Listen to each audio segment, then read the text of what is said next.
majestad suprema, que mueve y establece reyes y reinas, concede sabiduría a los sabios, que revela lo profundo y lo escondido, que domina las tinieblas, y pues en ti mora la luz.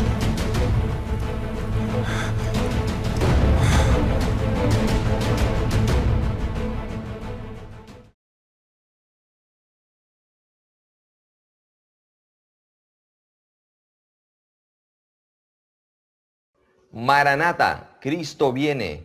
Mis saludos y bendiciones para todos ustedes, mis hermanos. Estamos listos para el estudio de la lección de esta semana. Gracias a todas estas personas que estuvieron pendientes, que se estuvieron comunicando. Y disculpas porque no pudimos tener la lección de la semana pasada. El día de hoy estaremos repasando los textos y la historia de la lección número 11, Caída del Imperio Romano. Lección que corresponde para el sábado 13 de marzo del año 2021, actual año que estamos. Pero como siempre, pidamos la dirección del Espíritu Santo. Pidamos a Dios que sea Él quien nos guíe en el estudio de esta lección, para sacar las lecciones que tenemos que sacar para nosotros, para ver cuál es el mensaje que Dios tiene para cada uno. Donde están, pueden cerrar sus ojos y hacemos esta oración. Amado Dios, alabado y glorificado sea tu nombre. Te damos las gracias porque tú has escondido las cosas de los sabios y las has dado a conocer a aquellos que humildes, a aquellos que con sencillez van ante ti y estudian tu palabra. Te pedimos que puedas abrir nuestro entendimiento para recibir la enseñanza que tienes para nosotros. Obra en nosotros el querer como el hacer por tu buena voluntad.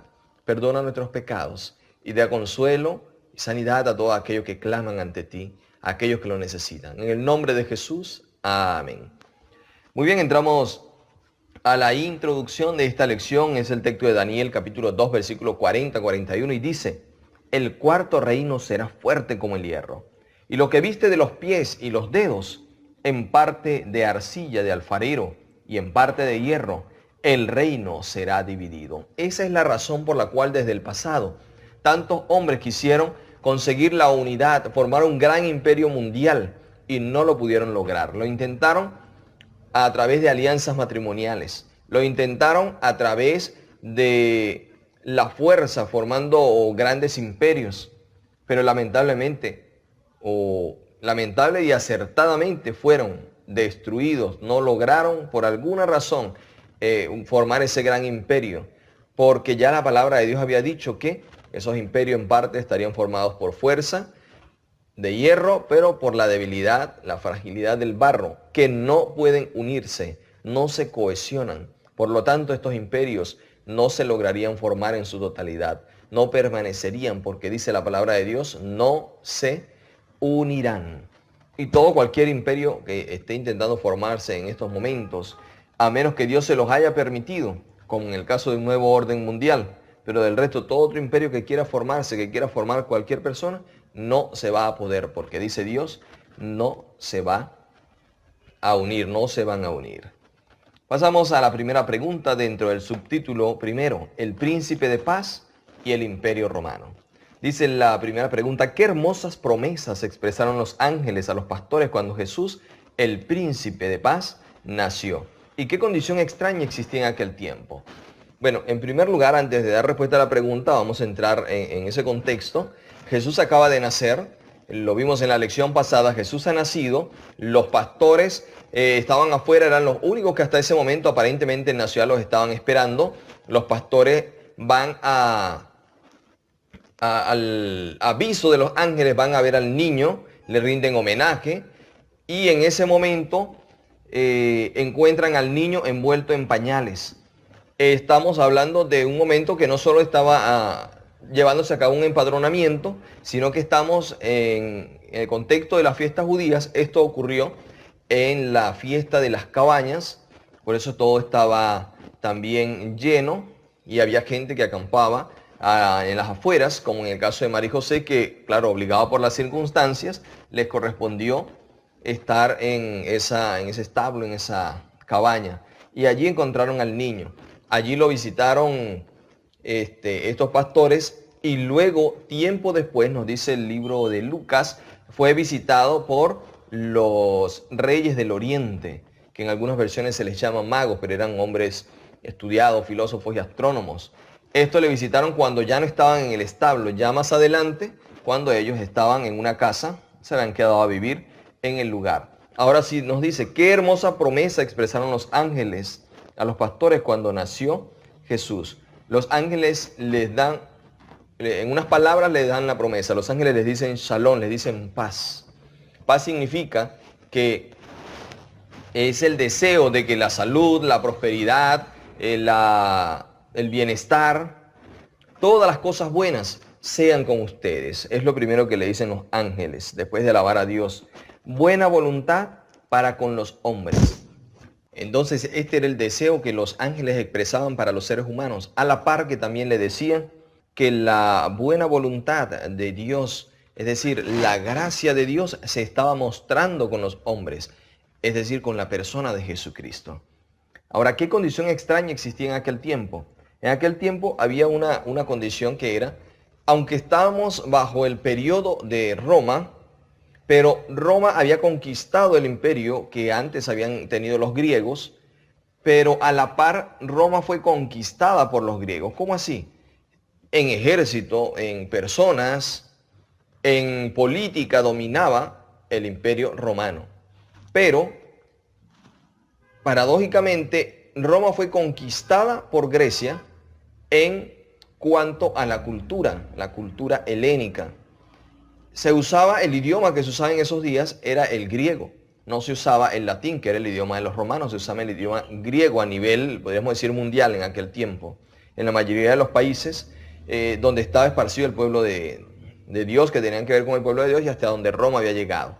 Allí se usaba el idioma de los griegos. La cultura predominante era la cultura griega. En las artes, en las ciencias, en la filosofía. El pensamiento filósofo griego fue el que llenó el mundo y lo llena hasta la actualidad. A pesar de que luego vino Roma, luego viene la parte de la Roma papal, que también fue conquistada por la cultura helénica, hasta llegar a la actualidad, las ciencias, la medicina, todo está lleno de la cultura griega. Entonces esa condición ya la veíamos, un imperio que dominaba, pero a su vez era dominado por la cultura de otro imperio. ¿Qué más nos dice que pasaba en ese tiempo? Las naciones estaban unidas bajo un mismo gobierno. En el pasado, un gobierno, había un imperio, dominaba y otros podían también dominar como vasallos suyos, supeditados al imperio principal, pero con Roma no era así. Roma era ellos los únicos que mandaban. Tenían una serie de jerarquías para de esa manera tener su dominación, su dominio sobre todas las partes que habían sido conquistadas. No habían, podríamos decir así, como otros reinos que dominaran bajo su tutela. No, ellos eran los que estaban en todo lugar dominando. Bien, todas estas eran las condiciones que encontramos en ese tiempo en que estaba reinando el Imperio Romano y nació nuestro Señor Jesucristo. Continuamos con la pregunta número 2. Dice, ¿qué potencia mundial confirmó y llevó a término la sentencia de muerte pronunciada contra el Hijo de Dios? Ya hemos mencionado que la potencia mundial para ese momento era Roma. Y Roma, representada por el hierro, era una nación que eran crueles. Es más, parte de esa crueldad se debe, según encontramos en la misma historia, a que muchos de sus gobernantes eran desequilibrados mentales.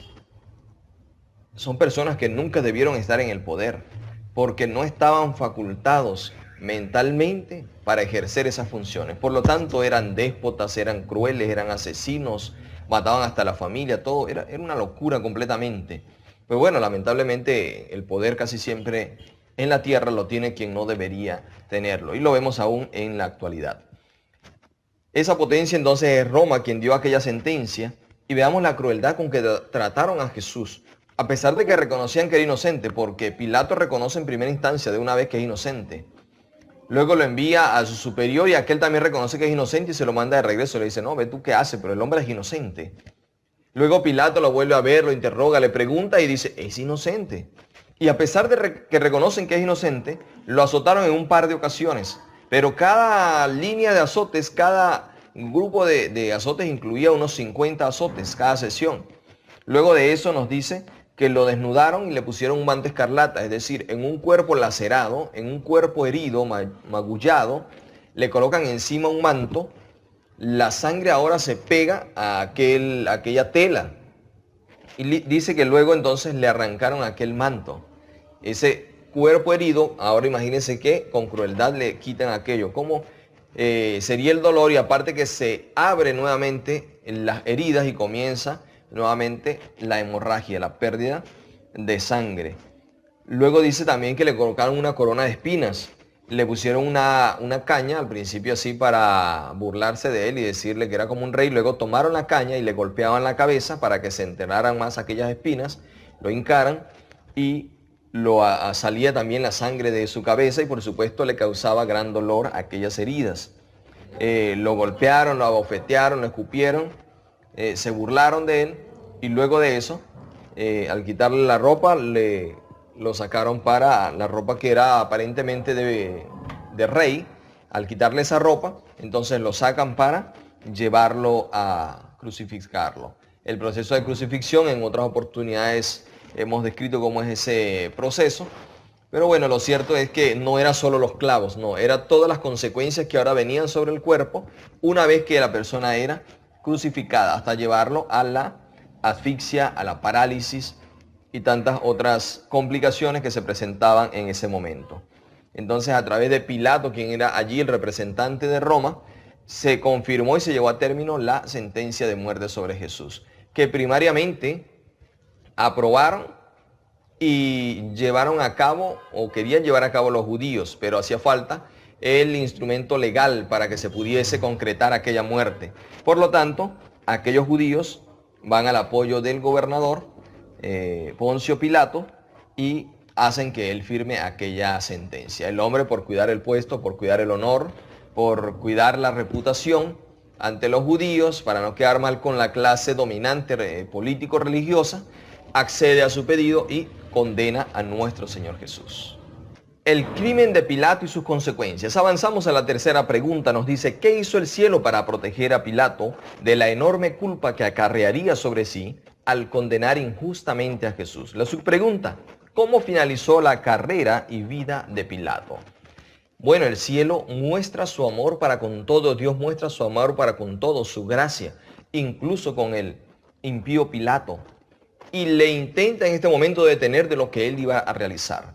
¿A través de quién? Dice que fue enviado un ángel a la esposa, llamada Claudia Procla, o también Claudia Prócula. Y el ángel hace que esta mujer tenga un sueño, y en el sueño se le muestra lo que estaba sucediendo y qué debía hacer ella y lo que iba a suceder incluso en el futuro. Ella entonces le da un aviso a Pilato y le dice, no toques al hombre porque es justo y he padecido mucho en sueños por causa de él. Lo que nosotros leemos en los testimonios es lo que recién se conoció de los años 1800 y tanto para acá. Pero ¿saben ustedes en qué consistió aquel sueño según nos registra la historia?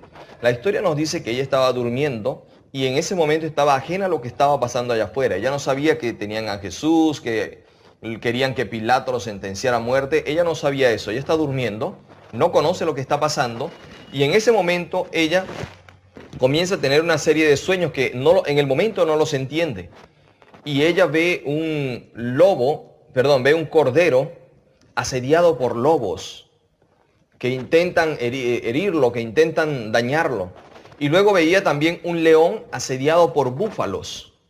Ojo que esa figura de búfalos acometiendo a Jesús aparece en el libro de los Salmos y aparece allí que él es rodeado por búfalos y que es asediado por estos búfalos. Eso lo ve ella en el sueño.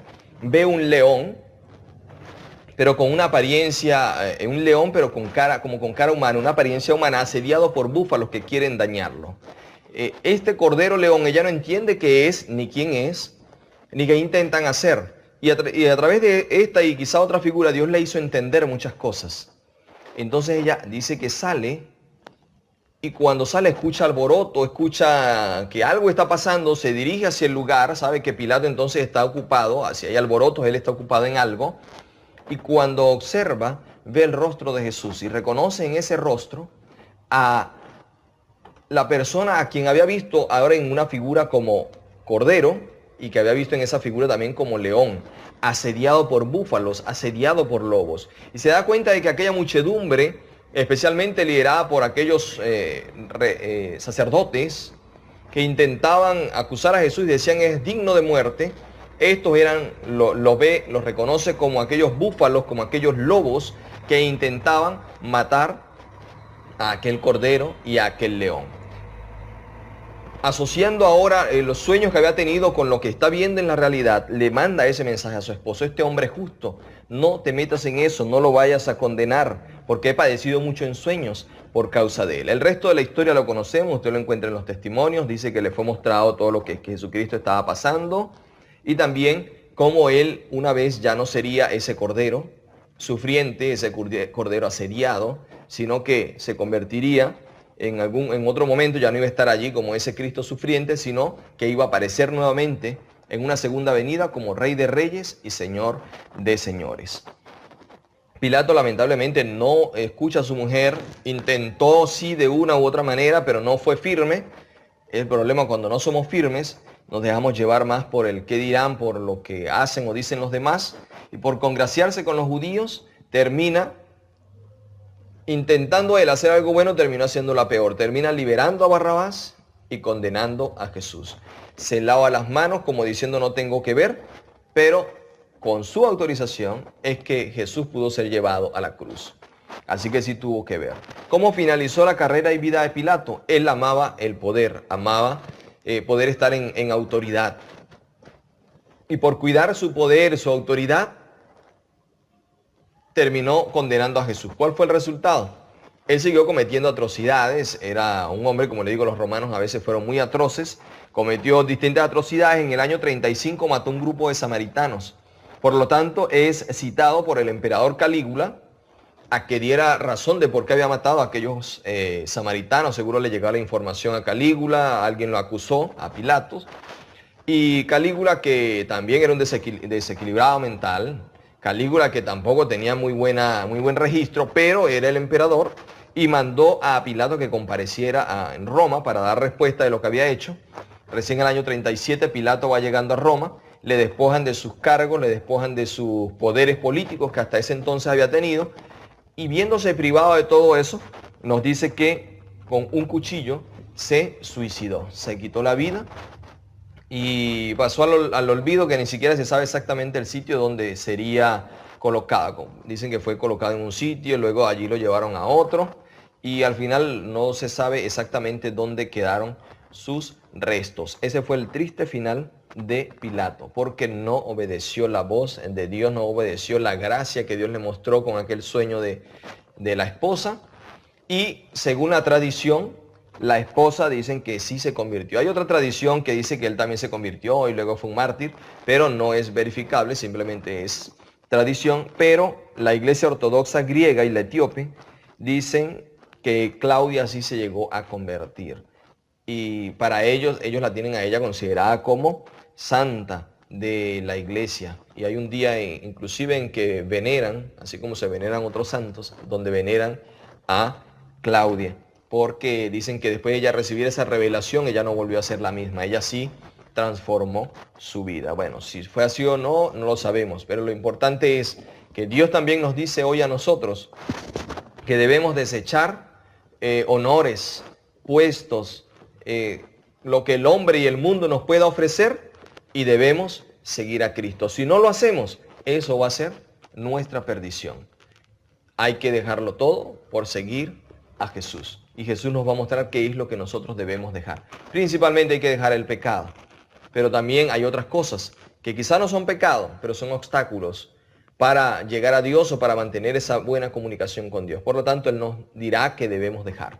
Pero debemos estar dispuestos a dejarlo cuando Él así lo pida, cuando Él así nos lo muestre. Continuamos con la pregunta número 4, bajo el subtítulo Consecuencias fatales para el pueblo judío. Les dije que bajo el mandato de Pilato y de Roma se da la orden de muerte de Jesús, pero los judíos también eran culpables porque ellos fueron los que lo apresaron, los que lo acusaron falsamente y los que consiguieron que Pilato pudiese firmar la condena de muerte de Jesús y la llevar a cabo a través de sus soldados. Por lo tanto, vienen las consecuencias también para ellos. ¿Qué sucedió con los judíos? después de su rechazo del príncipe de paz. Cuando los judíos rechazaron al Mesías, firmaron, podríamos decir, su condena de muerte, firmaron su condenación.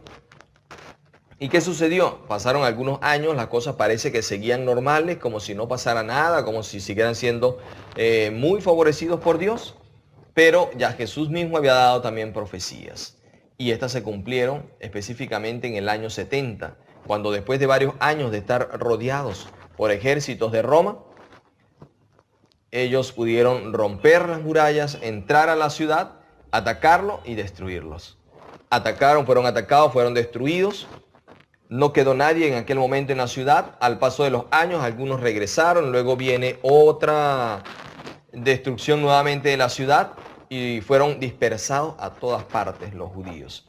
Y se dio una maldición para quien quisiera llegar nuevamente, o penas para quien quisiera nuevamente llegar a Jerusalén. Desde allí los judíos fueron objetos de burla, de oprobio, y no se les permitió por muchos años regresar a Jerusalén. Se cumplieron las profecías allá en Deuteronomio que decía: si me dejan a mí, si dejan la ley, si van por el camino de la muerte, serán dispersados entre todas las naciones. Estas profecías tuvieron su cumplimiento luego que ellos rechazaron al príncipe de paz. Ojo, esto sucedió como nación, pero como personas individuales, dijo Pablo, Jehová no nos ha desechado, Jehová no ha desechado a Israel.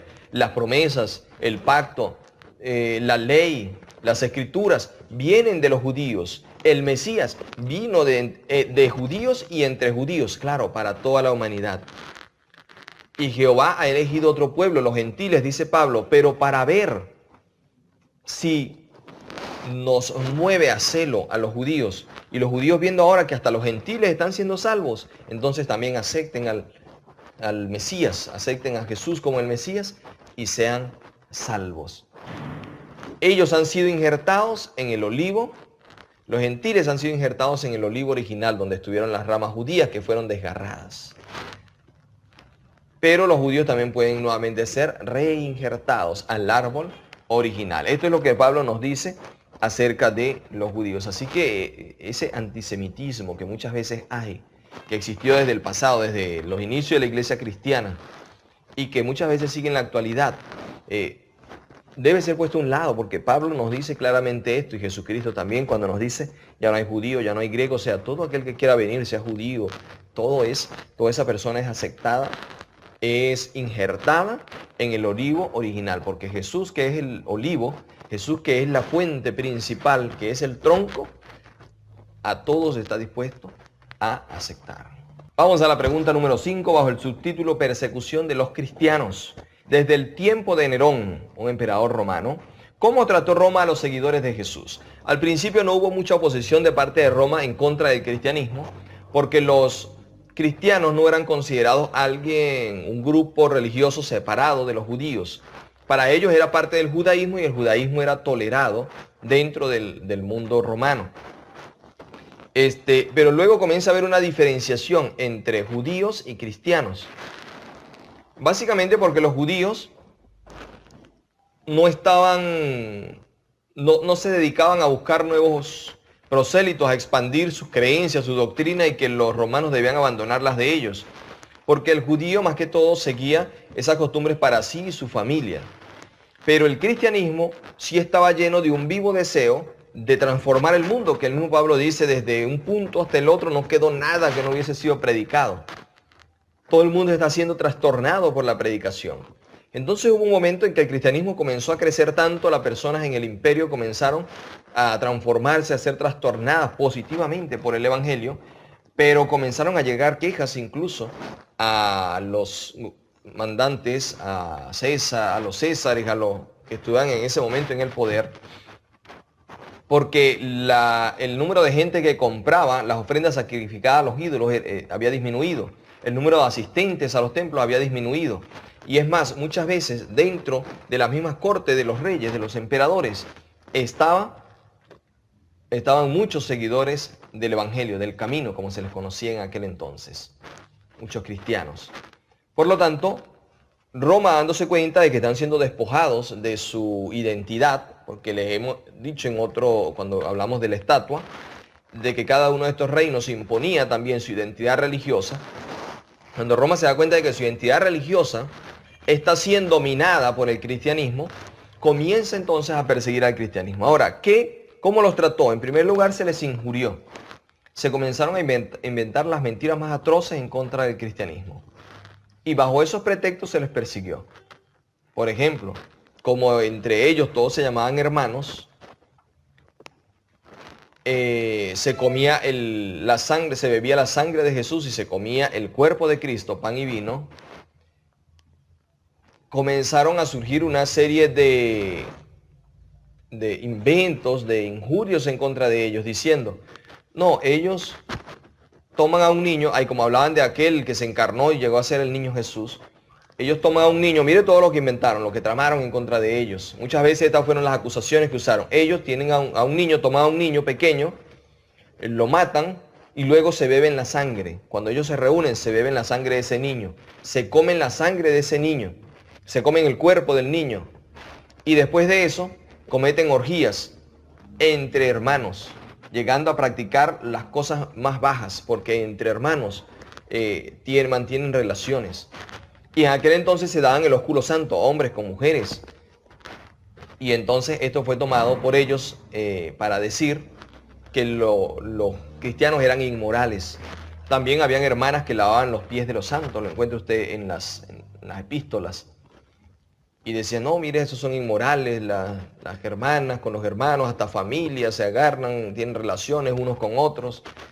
Ese tipo de cosas fueron inventadas contra los cristianos, para usarlas como pretextos, ¿para qué? Para perseguirlos, para matarlos, llevándolos a la muerte cruel, como por ejemplo la muerte en los anfiteatros romanos, donde los cristianos eran envueltos en brea y con ello alumbraban los espectáculos. Y no solo alumbraban los espectáculos, muchas veces los cristianos eran el espectáculo. Cuando los ponían allí a luchar contra bestias, cuando los ponían vestidos como ovejas para que fueran devorados por bestias salvajes. Esto y tantas cosas fueron las que tuvieron que soportar los cristianos en aquellos tiempos. Y bajo el mandato de Nerón, por cierto, es que fue ejecutado Pablo, fue decapitado y fue crucificado Pedro, quien dice que no era digno de morir como su maestro, y entonces lo crucifican con la cabeza hacia abajo. Bien, todo este tipo de cosas sucedió bajo el mandato de los romanos. En el tiempo de Juan, que es el último de los apóstoles en morir, incluso Juan se le intentó quitar la vida de varias maneras. Una de ellas en una caldera de aceite hirviendo, no murió. Se le intentó envenenar, tampoco murió. Luego fue llevado a Patmos, allá tampoco muere y más bien recibe mayor revelación y regresa con el libro Revelación, el libro Apocalipsis, y luego de eso sigue guiando a la iglesia hasta pocos años después, cuando muere, habiendo escrito luego la tercera carta de Juan. Entonces vemos cómo el cristianismo intentó ser ahogado por el Imperio Romano, pero lamentablemente, o afortunadamente, perdón, no lo lograron. Lamentablemente para ellos, afortunadamente para los cristianos, no pudieron lograr el cometido, y más bien la iglesia allí salió victoriosa de esta batalla, podríamos decir, espiritual con el que estaba detrás del poder de Roma, que sabemos que es el enemigo, que fue el que vino a robar, a matar y a destruir. Pasamos a la penúltima pregunta, bajo el subtítulo División del Imperio Romano, y nos dice, ¿cómo presenta la profecía el final del Imperio Romano? ¿Y cuándo fue dividida la férrea monarquía? Si nosotros seguimos el orden de la estatua, entonces luego iba a venir un momento de división, donde en partes el reino sería frágil, sería fuerte, pero esa división o esa mezcla también significaba el surgimiento de un poder que ya no sería solamente político, sino que sería también unión del poder político y religioso. Pero no es el punto que estamos mencionando en el momento. Pero luego llegamos a los dedos de los pies y hay un consenso, no solo en el adventismo, sino desde el pasado. Incluso se dice no, es así, la historia registra que un hombre llamado Isaac Newton, el mismo Isaac Newton, se encargó de estudiar esta profecía, él estudió esta profecía y también llegó a la conclusión de que los 10 dedos de los pies de la estatua representaban la división del Imperio Romano. Así que también nosotros llegamos a esa división. Los 10 dedos representan la división del Imperio Romano. Así la profecía presenta el final de este imperio. Al final sería un reino dividido y repartido entre otras 10 naciones. ¿Cuándo fue dividida esta férrea monarquía? Nos dice que esto sucedió entre los años 351, estamos hablando ya de fechas después de Cristo, hasta el año 476, abarcando un lapso de tiempo de unos 125 años. Durante este tiempo, Roma fue dividida, Roma fue acabada por aquellas naciones llamadas tribus bárbaras, quienes fueron, no fueron exactamente 10, fueron muchas, pero luego el número 10 representa las que permanecieron en el tiempo. Muchas estuvieron allí trabajando para acabar con ese imperio romano, porque no era algo pequeño, era un gran imperio, era muy fuerte, era muy rudo. Pero en el tiempo permanecieron unas 10 de estas, permanecieron 10 de estas naciones. Por lo tanto, allí encontramos la caída de Roma a través de la división en estos imperios, quienes fueron los que la dominaron y los que se quedaron ahora con el poder. Por un lado. Por otro lado, y hay otra profecía, nos dice que iba a surgir una unión de iglesia-estado, que también sabemos que sucedió durante aquellos años, cuando el catolicismo se convierte en la religión oficial del Estado, cuando Constantino hace aquella unión, aquella amalgama del paganismo con el cristianismo existente, y así dañan y le dan autoridad política, podríamos decir, a la iglesia, y allí dañan esa iglesia, ese pueblo que venía, que había dejado Jesús, los apóstoles y los que habían venido después de los apóstoles, que ya venía contaminándose, pero bueno, luego terminó en ese triste final. Es importante mencionarlo porque esto también forma parte de lo que sucedió en el reino romano en aquellos años que llegó a su declive, porque sabemos que por la profecía hablamos luego que surge una Roma papal. Llegó el declive de la Roma imperial, llegó el declive de la Roma de los Césares, pero surge en esos años, a pesar de que Roma es conquistada por aquellas naciones, surge un nuevo poder político religioso que es el papado, y pasó algo como antes sucedió con Roma. Roma tomó el imperio griego, pero fue conquistada culturalmente por los griegos. Ahora estas tribus bárbaras toman el imperio, pero son conquistados por la religión católica, el nuevo poder político que se había formado. Ellos luego dejan su religión y fueron obligados, en muchos casos, a aceptar la religión católica. Llegamos a la pregunta número 7, pero es la última, pero no menos importante. Dice, ¿qué presenta la historia acerca de la división del imperio?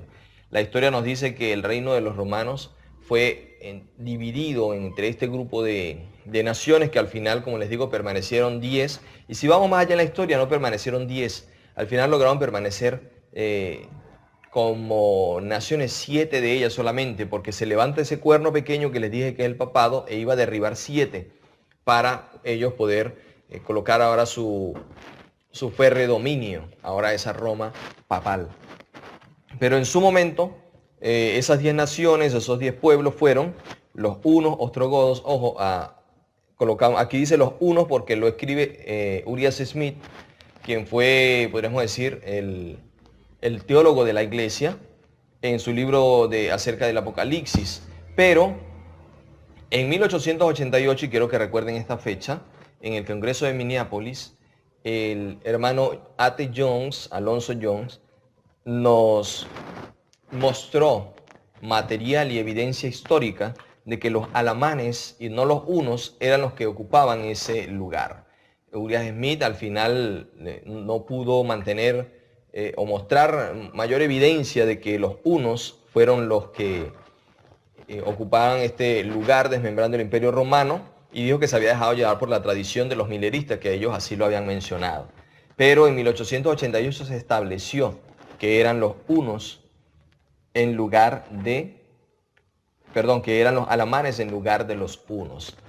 y quiero que recuerden esa fecha porque si mencionamos algunas otras cosas, en ese año también se estableció la deidad de Jesucristo, que algunos de los que en ese entonces eran líderes de la iglesia y pioneros, mas no creían en ella, y eso se ve en la actualidad también, porque olvidamos 1888, se estableció la deidad de Jesús, la eternidad de Jesús, la coigualdad con el Padre.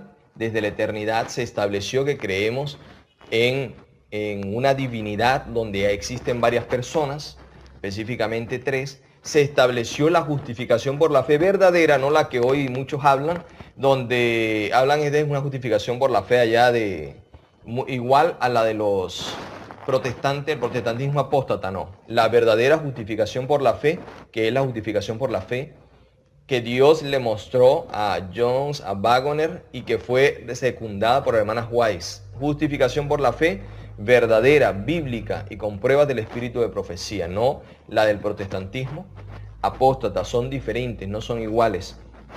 Y así como eso se trataron otros temas. Entonces, leeríamos los alamanes, los ostrogodos, los visigodos, los francos, los vándalos, los suevos, los burgundios, los érulos, los anglosajones y los lombardos. Son estos las naciones que estaban representadas por los dedos de la estatua. No es casualidad que al final sean ellos los que hayan permanecido, porque así estaba descrito en la estatua y así debía cumplirse. La historia contada desde el principio, así lo había dicho, y la historia luego escrita, así lo comprueba. Estas naciones desmenuzaron el Imperio Romano y ocuparon su territorio y se establecieron en el lugar. Conquistada luego ella por el poder político religioso del papado. Estas naciones en parte dieron origen a parte de lo que hoy es la Europa actual, y muchas de ellas son fuertes, otras son más débiles. Han intentado unirse por matrimonios, por alianzas políticas, mas no lo lograron. Intentaron hacerlo a través de la fuerza, como el emperador Carlomagno, intentó hacerlo Hitler, y otros intentaron, pero nunca lo pudieron lograr, porque la profecía dice no se unirán. Pero para nuestros días, esa unión de barro con hierro representa también la unión de la iglesia con el Estado, unión que no debe ocurrir, pero que se está dando en estos últimos días y que se va a dar según lo que Dios nos ha mostrado. Esa unión del barro con el hierro, esa unión que no puede ni debe darse, es la unión que se está llevando actualmente entre el Estado, entre el poder político y la iglesia, el poder religioso. Por esa razón no estamos de acuerdo con el ecumenismo, no estamos de acuerdo con esa unión de los poderes de la iglesia, del poder religioso con el Estado. No estamos de acuerdo en que el Estado sea quien determine, sea quien legisle en asuntos religiosos. No, el Estado y la iglesia son poderes diferentes, independientes, y no debe el Estado legislar sobre la iglesia y no debe la iglesia inmiscuirse en los asuntos del Estado. Son dos cuestiones diferentes, son dos poderes diferentes y no deben estos unirse. La profecía dice que se unirán, pero el verdadero pueblo de Dios no participará de esa unión y no se unirá con ellos. Como ya dijimos en otra lección anterior, no nos unimos con partidos políticos, no nos unimos con poderes políticos, porque somos de otro sistema, somos de un poder religioso y no nos unimos con los poderes políticos de este mundo. Así que como hijos de Dios, como cristianos, nuestra ciudadanía está en los cielos. Como cristianos buscamos en la patria celestial, así como la buscaron. Hebreos 13 dice, todos aquellos que murieron sin haberlo alcanzado. Pues nosotros también estamos tras ese objetivo, buscando ese objetivo. Y estos poderes de la tierra, vemos, la Biblia nos los presenta, pero no para que nosotros seamos parte de ellos, no.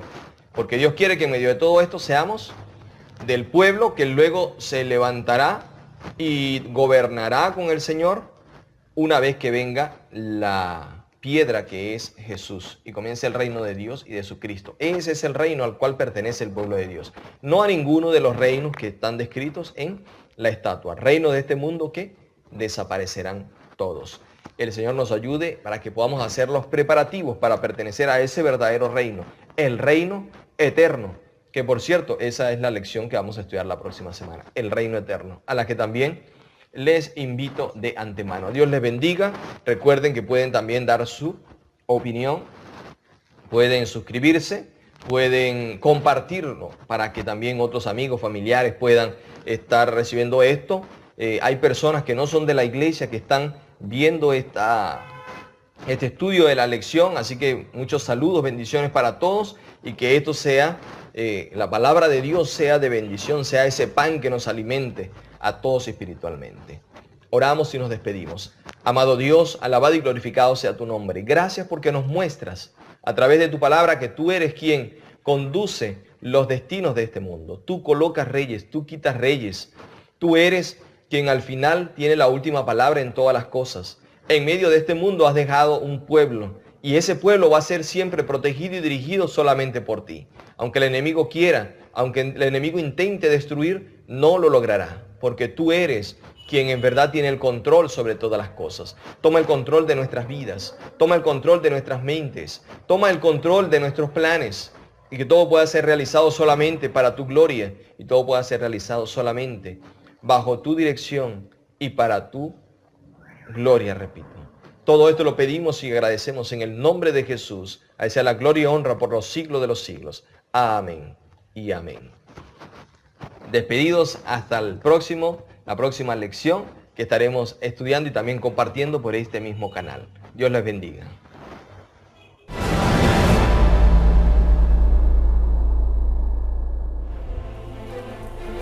Majestad suprema, que mueve y establece reyes y reinas, concede sabiduría a los sabios, que revela lo profundo y lo escondido, que domina las tinieblas, y pues en ti mora la luz.